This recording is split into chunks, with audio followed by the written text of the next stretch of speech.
राधे राधे सभी को। एक बार एक संत भजनानंदी जो कभी किसी को शिष्य नहीं बनाया करते थे, उनके पीछे एक बालक पड़ गया कि मुझे शिष्य बना लो। गुरु ने सोचा कि बढ़ती उम्र है, बूढ़ा शरीर है, तो एक शिष्य पास होना चाहिए। शिष्य बना लिया। अब वो जो शिष्य बना वो बड़ा चंचल था, आते जाते लोगों से बात करे। गुरु ने बहुत समझाया, महात्मा ने, कि तुम भजन में मन लगाओ, इधर उधर की बातें मत करो। लेकिन नहीं, चंचल स्वभाव के कारण वो बातें करते रहा, इधर उधर की तरह तरह की बातें। धीरे धीरे महात्मा का भी भजन छूटने लगा। तो महात्मा ने सोचा कुछ ऐसा उपाय किया जाए कि इसको थोड़ी सी समझ में आए। तो एक दिन वो जो शिष्य बना था वो महात्मा के पीछे पड़ गया कि कोई चमत्कार दिखाओ। अब महात्मा बोले, चमत्कार कोई अच्छी बात नहीं है।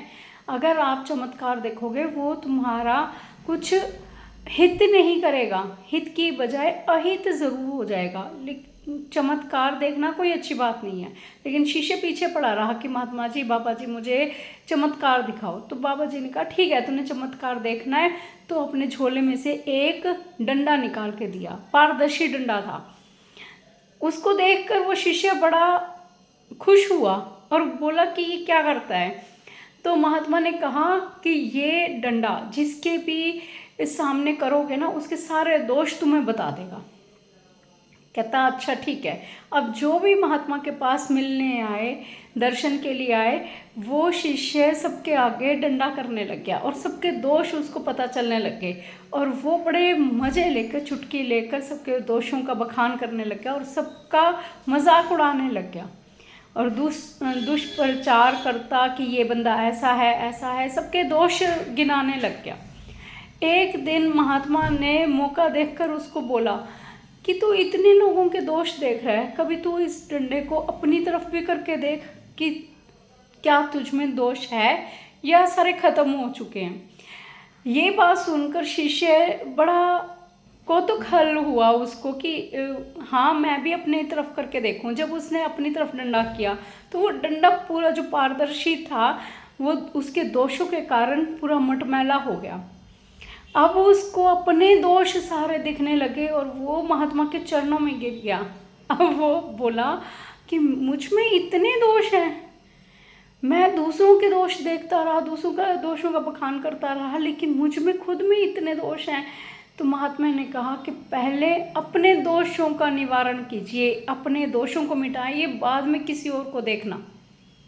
अगर आज तुम अपने दोषों का दुष्प्रचार करने लगो, अपने दोषों का मजाक उड़ाने लगा, कोई आपके दोषों का मजाक उड़ाए तो कैसा लगेगा। तो वो शिष्य, उस शिष्य को तब समझ में आई कि हाँ, दूसरों के दोषों को देखना बहुत आसान है, अपने दोषों को देखना बड़ा मुश्किल है। अपने दोषों को सही करिए, दूसरों के दोषों को देखना बंद करिए। यही हमें भी अपनी लाइफ में, अपने जीवन में करना चाहिए। जो महात्मा सदियों से बोलते आ रहे हैं, इतनी छोटी सी बात हमारी समझ में नहीं आती कि हम पहले अपने दोषों को देखें, बाद में किसी और के दोष को देखें। हम पहले अपनी सोच को अच्छा करें, फिर किसी और की सोच को अच्छा करने की कोशिश करें। हम दूसरों को नहीं समझा सकते, अपने आप को समझा सकते हैं। इसी के साथ बोलते रहिए, राधे राधे।